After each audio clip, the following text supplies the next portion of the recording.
कहते हैं कि अन्याय का अंत होता है। सोचिए, सुप्रीम कोर्ट में सरकार कह रही है कि चुनाव आयोग की नियुक्ति की जो प्रक्रिया है उस पर सुनवाई करने की जरूरत नहीं है। अब सुप्रीम कोर्ट ने कहा है कि नहीं, ये मुझे मत समझाइए, ये सबरीमाला केस से भी ज़्यादा जरूरी है और हम इस पर सुनवाई करेंगे। दरअसल चुनाव आयोग की जो चयन की प्रक्रिया है उसमें पहले supreme court, leader of opposition और प्रधानमंत्री होते थे। बाद में उस प्रक्रिया को बदल दिया गया। उस प्रक्रिया में अब गृह मंत्री, प्रधानमंत्री और नेता प्रतिपक्ष है, मतलब सरकार का बहुमत है। नेता प्रतिपक्ष के मना करने के बावजूद भी चयन हो जाएगा। सीईसी में लगभग यही हालत है।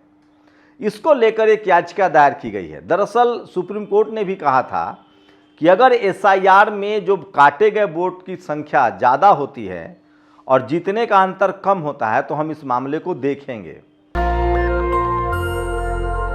तो पूरा मामला सुप्रीम कोर्ट में है। और जो चुनाव आयोग की प्रक्रिया है, राहुल गांधी ने पहले भी आरोप लगाया है कि चुनाव आयोग को जिस तरह से इम्यूनिटी दी गई है, सोचिए भारत के चुनाव आयोग पर आप न तो उनके रहते, न उनके पद पर न रहते, उनके नौकरी से रिटायर हो जाने के बाद या उनके पर परिवार किसी पर भी आप आरोप नहीं लगा सकते हैं, कोई जांच नहीं हो सकती है। इससे पिछले वाले चुनाव आयोग जो थे उन्होंने तो बाकायदा टेलीविजन पर एक बयान भी दिया था। कहा था कि पता नहीं टेलीविजन वाले कहां से ये ट्रेंड ले आते हैं।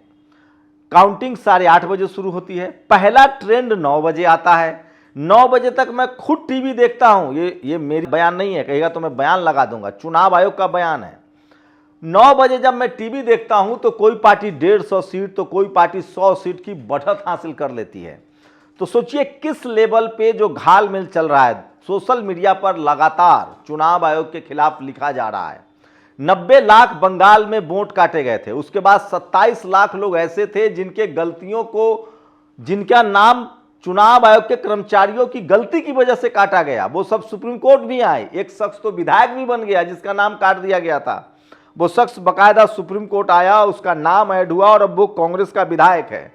तो इस लेवल पे सोचिए गड़बड़ी हुई है। लगातार 2024 के बाद जब बीजेपी 240 पर सिमटती है, उसके बाद देश भर में एसआईआर जो है वो बड़ा मुद्दा बन जाता है और जहां जहां एसआईआर हो रहा है वहां वहां बीजेपी बड़े मार्जिन से चुनाव जीत रही है। चुनाव आयोग की विश्वसनीयता को लेकर लगातार सवाल उठ रहे हैं।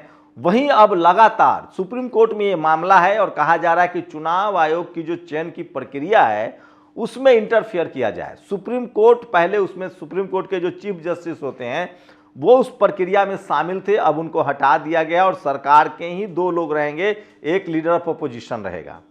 ये मामला तूल पकड़ रहा है। वहीं सीईसी जो इसको लेकर जो राहुल गांधी हैं उन्होंने एक बड़ा बयान दिया है कि नया सीआईसी की जो पूरी लिस्ट आई थी उसमें कोई भी दलित, पिछड़ा या आदिवासी समाज के अधिकारी का लिस्ट में नाम ही नहीं था। तो ये तमाम खबरें हैं, लेकिन आज एक और बड़ी खबर है। आपने तमिलनाडु में एक बड़ा खेल हो रहा है। तमिलनाडु में थलापति विजय की पार्टी ने लगभग 106 सीटें जीती हैं। उनको बहुमत के लिए 118 चाहिए। 2 सीट पर वो खुद जीते हैं, एक पर वो इस्तीफा देंगे। 5 कांग्रेस के पास है, तो ये 11 का आंकड़ा पहुंचता है। 118 की विधानसभा में बहुमत की संख्या है।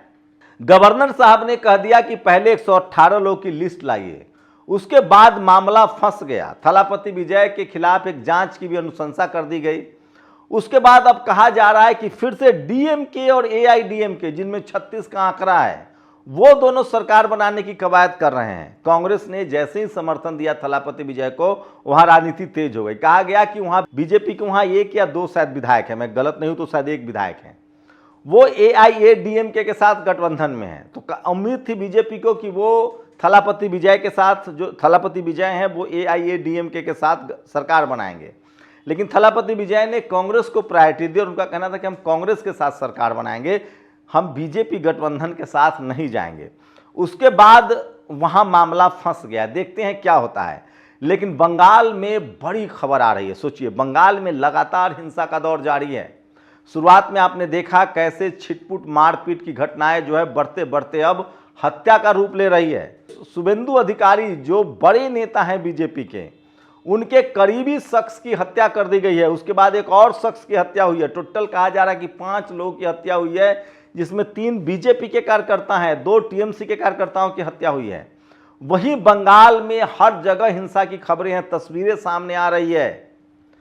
रोड पर, सड़कों पर पार्टी के कार्यकर्ताओं के बीच मारपीट हो रही है। अभी जो ज्यादातर जो देखे जा रहे हैं कि बीजेपी का झंडा लेकर तमाम मारपीट हो रही है। बीजेपी का कहना है कि ये टीएमसी के कार्यकर्ता हैं जो बीजेपी का झंडा लेकर मारपीट कर रहे हैं। वहीं बीजेपी के 2 बड़े कार्यकर्ताओं की हत्या हुई है जो शुभेंदु अधिकारी के करीबी थे। सोचिए, इस तरह के हालात है तो बंगाल में हालात खराब होते जा रहे हैं। ममता बनर्जी ने अब भी कहा है कि हम इस्तीफा नहीं देंगे, हम सुप्रीम कोर्ट जाएंगे। 100 सीटों की चोरी हुई है। राहुल गांधी लगातार जो लीडर ऑफ अपोजिशन है वो बैकअप कर रहे हैं। तो ये सबसे बड़ी खबर है, बंगाल में लगातार बाल कटा हुआ है। लेकिन चुनाव आयोग की चयन की प्रक्रिया को लेकर जो सुप्रीम कोर्ट में सुनवाई चल रही है उसमें सरकार का कहना था कि फिलहाल इस सुनवाई को टाल दिया जाए, लेकिन सुप्रीम कोर्ट ने कहा है कि नहीं टाल सकते हैं, इस पर सुनवाई होगी। पहले उसमें प्रक्रिया थी कि एक सुप्रीम कोर्ट के जज होंगे, चीफ जस्टिस ऑफ इंडिया होंगे, प्रधानमंत्री होंगे और लीडर ऑफ अपोजिशन, 3 लोग मिलकर चुनाव आयोग का चयन करेंगे, मुख्य चुनाव आयोग का। लेकिन उसको बाद में बदल दिया गया और कहा गया कि गृह मंत्री, प्रधानमंत्री और लीडर ऑफ अपोजिशन होंगे। तो वहां सरकार की ऑलरेडी बहुमत है, यह सबसे बड़ी खबर है। आज बिहार में नए मंत्रिमंडल का भी गठन हुआ, यह भी सबसे बड़ी खबर है। मंच पर नीतीश कुमार के जाने के बाद लगातार गहमा गहमी रही और नीतीश कुमार के पक्ष में जमकर नारेबाजी हुई। लेकिन अगर आप मंत्रिमंडल विस्तार पर देखेंगे तो लगभग 53% जनरल कैटेगरी को बीजेपी ने 6 लगभग मंत्री जनरल कैटेगरी का बनाया है। तो सोचिए, बीजेपी में जनरल कैटेगरी के 6 मंत्री बनाए गए हैं, वहीं SC ST OBC EBC मिलाकर 6 ही हैं। वहां 6 सवर्ण समाज के मंत्री बीजेपी ने दिया है, इसलिए बीजेपी को जनरल कैटेगरी का रहनुमा और मंत्री सरकार पार्टी कहा जाता है। वहां बीजेपी की अगर बात करें तो बीजेपी में 6 जनरल कैटेगरी के मंत्री हैं, ये सबसे बड़ी खबर है। नीतीश कुमार ने जनरल कैटेगरी में से सिर्फ 1 मंत्री बनाया है, वहीं उनकी पार्टी में EBC OBC की बड़ी भागीदारी है। एक अल्पसंख्यक मंत्री जो बिहार में बीजेपी की इस गठबंधन वाली सरकार में जेडीयू और बीजेपी की सरकार में रहेंगे, जमा खान, वो भी जेडीयू कोटे से हैं। तो नीतीश कुमार ने पिछड़ा, अति पिछड़ा और मुस्लिम समाज का प्रतिनिधित्व दिया है। 3 उसमें शेड्यूल कास्ट मंत्री भी हैं, जबकि बीजेपी कोटे से सिर्फ 2 SC समाज के मंत्री हैं। 3 SC समाज के मंत्री हैं, एक सदा जी हैं, उसके बाद एक शिक्षा मंत्री जो पिछले बार थे वो भी हैं, एक और वहाँ 3 शेड्यूल कास्ट दलित समाज से मंत्री आए हैं। बीजेपी में सिर्फ 2 दलित समाज से मंत्री आए हैं। तो ये है, जेडीयू ने सिर्फ 1 जनरल कैटेगरी लेसी सिंह जो है मंत्री बनाई गई हैं। हम की बात करें तो मांझी जी के बेटे खुद मंत्री होंगे, उपेंद्र कुशवाहा की पार्टी से उनके बेटे मंत्री होंगे। वहीं चिराग पासवान की पार्टी में 2 मंत्री है, जिसमें एक शेड्यूल कास्ट के होंगे और 1 मंत्री जो हैं वो जनरल कैटेगरी के हैं।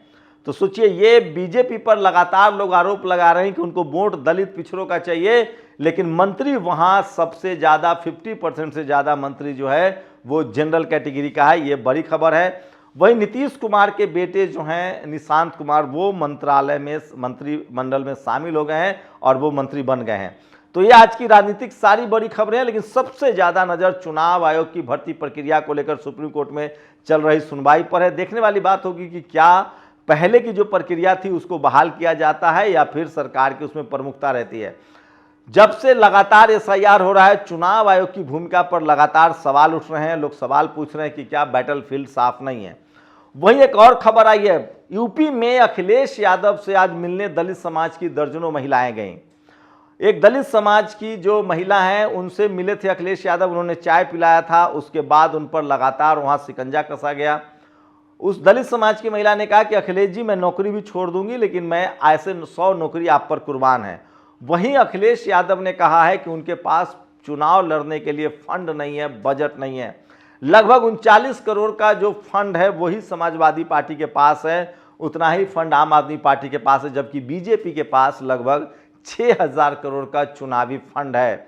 इसको लेकर भी तमाम कयास लगाए जा रहे हैं कि ये कितना बड़ा अंतर है पॉलिटिकल पार्टियों के बीच।